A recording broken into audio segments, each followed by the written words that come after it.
Hello viewers, ఈరోజు మనం ఫ్రిక్షన్లో ladder sum చూద్దాము. A ladder of length 4 meters weighing 100 newtons is placed against a vertical wall. For example ఇదిగోండి, BC అనేది ఒక vertical wall అనుకుందాము, AB అనేది ఒక ల్యాడర్. సో ఏబి అనే ల్యాడర్ని మనం ప్లేస్ చేసాము ఈ వెర్టికల్ వాల్ మీద. ఓకేనా, దీని యొక్క వెయిట్ అనేది 100 newtons అన్నారు. వెయిట్ అనేది ఎప్పుడు కూడా సెంటర్లో ఉంటుందన్నమాట. సో టోటల్ లెంత్ ఏమో 4 meters అన్నారు ల్యాడర్ లెంత్. వెయిట్ ఎప్పుడు కూడా మనకి సెంటర్లోనే ఉంటుంది. అంటే దాని అర్థం ఏంటి, ఈ ఏ నుంచి ఈ పాయింట్కి వచ్చేటప్పటికి ఎక్కడైతే మనకి వెయిట్ 100 newtons యాక్ట్ అవుతుందో ఆ డిస్టెన్స్ టోటల్ డిస్టెన్స్లో హాఫ్ అనే కదా అర్థం. సో ఆటోమేటిక్గా ఇది 2 meters అవుతుందన్నమాట. నెక్స్ట్ వచ్చేసరికి మ్యూ అంటే కోఫిషియంట్ ఆఫ్ ఫ్రిక్షన్ ఏదైతే ఉంటుందో వాల్కి ల్యాడర్కి ఈజ్ 0.2 అంటున్నారు. సో ఇది వాల్, ఇది ల్యాడర్, ఈ మధ్యన ఈ రెండింటికి ఇక్కడ ఉండే కోఫిషియంట్ ఆఫ్ ఫ్రిక్షన్ ఏదైతే ఉంటుందో అది 0.2 అంటున్నారు. And is same between ladder and the floor. అంటే ఇంకోండి, ల్యాడర్కి ఫ్లోర్కి మధ్యన ఉన్న కోఫిషియంట్ ఆఫ్ ఫ్రిక్షన్ కూడా 0.2 అని చెప్తున్నారు. Next, also a man is supported weighing 300 newtons at a distance from 3 meters from A. Point ఏ నుంచి 3 meters అంటే ఖచ్చితంగా దీని యొక్క వెయిట్కి ఇంకా ఎక్కువగానే ఉంటుందన్నమాట. డిస్టెన్స్ 2 meters కంటే ఎక్కువ ఉండాలి కదా, 3 meters అన్నారు కాబట్టి. సో ఫర్ ఎగ్జాంపుల్ ఇక్కడ 3 meters ఇక్కడ వరకు ఉంటే ఇక్కడ మనకి 300 Newton వెయిట్ ఉన్న మ్యాన్ యాక్ట్ అవుతున్నాడు. ఆ తర్వాత క్వశ్చన్ ఏమన్నారంటే, calculate the minimum horizontal force to be applied at A to prevent the స్లిప్పింగ్ని ప్రివెంట్ చేయడానికి పి అనే ఫోర్స్ని మీరు పంపాలి. సో మీరు ఎంత మినిమం అంటే చాలా తక్కువ ఫోర్స్ ఇస్తే మనకి ఈ ల్యాడర్ అనేది స్లిప్ అవ్వకుండా ఉంటుంది. స్లిప్ అవుతుంది అంటే ఏంటంటే ల్యాడర్ వెనక్కి వెళ్తున్నట్టు లెక్క. సో బ్యాక్వర్డ్ మూమెంట్ అనేది ల్యాడర్ ఉన్నట్టు. అంటే మనకి మూమెంట్ వచ్చేసరికి ల్యాడర్ బ్యాక్వర్డ్గా ఉంది. దాని అర్థం ఏంటంటే ఫ్రిక్షనల్ ఫోర్స్ అనేది ఇక్కడ ఫ్లోర్ దగ్గర వచ్చేసరికి మనకి ఫార్వర్డ్గా ఉంటుందన్నమాట. ఫర్ ఎగ్జాంపుల్ ఇక్కడ ఫ్రిక్షనల్ ఫోర్స్ని నేను ఎఫ్ఏ నోటేట్ చేస్తాను. నోటేషన్ ఇది ఎఫ్ఏ అనేది నోటేషన్ అనమాట. ఏ దగ్గర యాక్ట్ చేస్తున్న ఫోర్స్ ఫ్రిక్షనల్ ఫోర్స్. మూమెంట్ బ్యాక్వర్డ్గా ఉంది కాబట్టి ఫ్రిక్షనల్ ఫోర్స్ రైట్వర్డ్ డైరెక్షన్లో ఉంటుంది. సిమిలర్గా ఇది వెనక్కి వెళ్తే మనకి ఫ్రిక్షనల్ ఫోర్స్ అనేది బ్యాక్ వెళ్తుంది కాబట్టి ఫ్రంట్కి ఫ్రిక్షనల్ ఫోర్స్ అనేది ఉంటుంది అన్నమాట. ఇక్కడ ఫ్రంట్ అంటే అప్వర్డ్ డైరెక్షన్లో ఉంటుంది. ఇక్కడ ఎఫ్బి అంటే frictional force acting at point B. మరి ఈ పాయింట్ బి దగ్గర మనకి యాక్ట్ అవుతున్న నార్మల్ రియాక్షన్ అనేది ఎన్బి. పాయింట్ ఏ దగ్గర యాక్ట్ అవుతున్న నార్మల్ రియాక్షన్ వచ్చేసరికి NA. So FA NA P and then FB NB. Next వచ్చేసరికి ఇక్కడ మీరు గమనిస్తే 300 newtons 100 newtons అలాగే ఎన్ఏ ఎన్బి ఎఫ్బి ఇవన్నీ కూడా sigma Y is equal to G కేటగిరీలోకి వస్తాయి. So sigma Y is equal to 0లో ఎఫ్బి -300 -100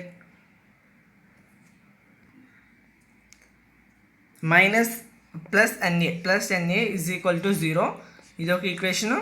నెక్స్ట్ వచ్చేసరికి FA sigma X is equal to 0 దగ్గర FA plus P minus NB is equal to 0. So మనకి ఇక్కడ equations అయితే వచ్చాయి కానీ ఈ వాల్యూస్ మనకు తెలియదు. సో ఎఫ్బి ఎఫ్ఏ ఎన్బి ఎన్ఏ ఇవి తెలిస్తేనే మనకి పి వస్తుంది. సో మనం ఇప్పుడు ఏం చేయాలంటే దానికి సంబంధించి మనం sigma M is equal to 0 చేయాలి. సో మూమెంట్ ఆఫ్ ఫోర్స్ అంటే force into perpendicular distance. So perpendicular distance into force. ఇక్కడ యాక్ట్ చేస్తున్న ఫోర్సెస్ రెండు ఉన్నాయి. అది 100 newtons, ఇంకోటి 300 newtons. వీటికి పర్పెండిక్యులర్ డిస్టెన్సెస్ వచ్చేసరికి ఇక్కడ 2 meters, 300 newtonsకి 3 meters అట్లా ఉంటుంది. ఇక్కడ మనకి బి దగ్గర కూడా చూస్తే మనకి ఎన్బిఎఫ్బి కూడా యాక్ట్ అయి ఉన్నాయి. ఇక్కడ కూడా ఏ దగ్గర చూస్తే మనకి ఎన్ఏఎఫ్ఏ కూడా యాక్ట్ అయి ఉన్నాయి. సో ఇప్పుడు మనం sigma M is equal to 0 solve చేయాలన్నమాట. సో ఇక్కడ చూడండి, మనకి 100 newtons వెయిట్ అనేది ఎలా యాక్ట్ అవుతుంది. సో ఇలా యాక్ట్ అవుతున్నప్పుడు మీరు చూస్తే ఇదిగోండి ఇలా యాక్ట్ అవుతుంది కాబట్టి ఇక్కడ యాంగిల్ ఎంత ఉంటుంది, ఆటోమేటిక్గా 30 degrees ఉంటుంది. ఇక్కడ 60 అయినప్పుడు ఇక్కడ 30, ఎందుకంటే ఇక్కడ రైట్ యాంగిల్ ట్రయాంగిల్ ఫామ్ అవుతుంది కాబట్టి. సో ఇది ఎడ్జసెంట్గా ఉంది కాబట్టి 100 cos 30, ఇదేమో 100 sin 30. మనం రాయాల్సింది ఏంటి, force into perpendicular distance. Perpendicular distance వచ్చేసరికి మనకి ఇది ఇచ్చారు. పర్పెండిక్యులర్ డిస్టెన్స్ ఎంత ఇచ్చారు, 100 newtonsకి 2 మీటర్స్ అని ఇచ్చారు. దీనికి మనం యాక్ట్ చేస్తున్న ఫోర్స్ ఎంత ఉంది ఇక్కడ 100 sin 30. సో 100 sin 30 ఇంటూ 2 అన్నమాట. డౌన్వర్డ్ డైరెక్షన్లో ఉంది కాబట్టి -2 ఇంటూ 100 sin 30 అని రాస్తారు. నెక్స్ట్ వచ్చేసరికి సిమిలర్గా 300 న్యూటన్స్ కూడా వెర్టికల్లీ డౌన్వర్డ్ డైరెక్షన్ ఉంది. ఇక్కడ మళ్ళీ 30 degrees వస్తుంది. So 300 into cos 30, 300 into sin 30. So 300 sin 30 into మనం రాయాల్సింది ఎంత అంటే 3 మీటర్స్ అన్నమాట. నెక్స్ట్ ఎన్బి వచ్చేసరికి ఇప్పుడు ఎన్బి అనేది 4 మీటర్స్ ల్యాడర్ మీద యాక్ట్ అవుతుంది. ఇప్పుడు 4 మీటర్స్ మనకి హైపోటెన్యూస్ మీద ఉంది. అప్పుడు అడ్జసెంట్ సైడ్ వచ్చేసరికి 4 ఇంటూ cos 60 అవుతుంది. తెలుసు కదా మీ అందరికి ఇది. ఆపోజిట్ సైడ్ వచ్చేసరికి 4 ఇంటూ sin 60 ఎలా వస్తుంది? ఇప్పుడు ఫర్ ఎగ్జాంపుల్ ఆపోజిట్ సైడ్ అనేది x అనుకున్నారనుకోండి. సో sin θ అంటే sin 60 is equal to opposite side by hypotenuse. Formula తెలుసు కదా, opposite side by hypotenuse. So 4 into sin 60 that is equal to x. సిమిలర్గా దీని y అనుకోండి, y ఈజ్ ఈక్వల్ టు ఇప్పుడు y adjacent side by hypotenuse is equal to cos θ. So cos 60, 4 into cos 60 is equal to y. So ఈ విధంగా మీకు మీరు రాసుకున్నాక NB అనేది దీని మీద మనకి హారిజంటల్ డైరెక్షన్లో పడుతుందంటే మనకి పర్పెండిక్యులర్ డిస్టెన్స్ వచ్చేసరికి వెర్టికల్ కాంపోనెంట్ అన్నమాట. సో వెర్టికల్ కాంపోనెంట్ అనేది పర్పెండిక్యులర్ డిస్టెన్స్ ఎప్పుడైతే హారిజంటల్గా మనకి ఎన్బి అనేది యాక్ట్ అవుతుందో so NB into 4 into sin 60 రాస్తారు. తర్వాత ఎఫ్బి అనేది మనకి వెర్టికల్ డైరెక్షన్లో దీని మీద యాక్ట్ అవుతుంది. సో వెర్టికల్ డైరెక్షన్లో యాక్ట్ అవుతున్నప్పుడు పర్పెండిక్యులర్ డిస్టెన్స్ వచ్చేసరికి హారిజంటల్ కాంపోనెంట్. 4 cos 60 అనేది మన హారిజంటల్ కాంపోనెంట్.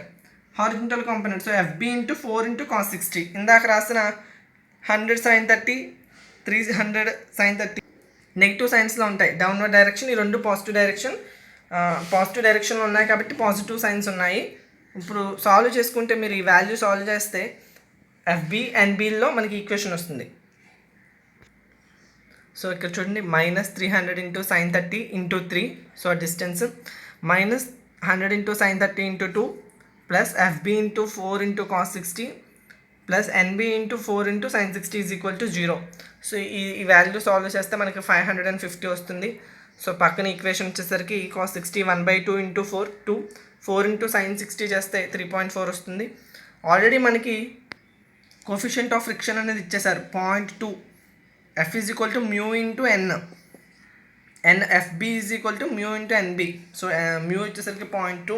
ఈ రెండు ఈక్వేషన్స్ 2 అన్నౌన్స్ 2 ఈక్వేషన్స్ సాల్వ్ చేస్తే మనకి 2 వాల్యూస్ వస్తాయి. ఈ 2 వాల్యూస్ వచ్చిన తర్వాత మనం ఈ sigma y is equal to 0లో ఇక్కడ ఎఫ్బి తెలుసు. సో ఎన్ఏ తెలిసిపోతుంది అన్నమాట. ఈ ఈక్వేషన్ ద్వారా ఎన్ఏ తెలుస్తుంది. ఎన్ఏ తెలిసిన తర్వాత ఎన్ఏ వచ్చేసరికి 371 వచ్చింది. FA is equal to mu NA, మళ్ళీ మ్యూ సేమ్ 0.2 కాబట్టి సో సాల్వ్ చేస్తే మనకి 74.22 న్యూటన్స్ వచ్చింది. వచ్చిన తర్వాత మీరు equation 2 sigma x is equal to 0లో సబ్స్టిట్యూట్ చేయండి. ఎఫ్ఏ తెలుసు, ఎన్బి తెలుసు. సో అంటే NB minus FA is equal to P. So NB అటు వెళ్ళిపోతుంది, మైనస్ ఎఫ్ఏ ఇటు పి ఉంటుంది. సో 144.7 మైనస్ 74.22 చేస్తే సో మనకి ఇంత మినిమం రిక్వైర్డ్ ఫోర్స్ అనేది అవసరం అన్నమాట. Thank you guys. డౌట్స్ ఉంటే కామెంట్ సెక్షన్లో పెట్టండి.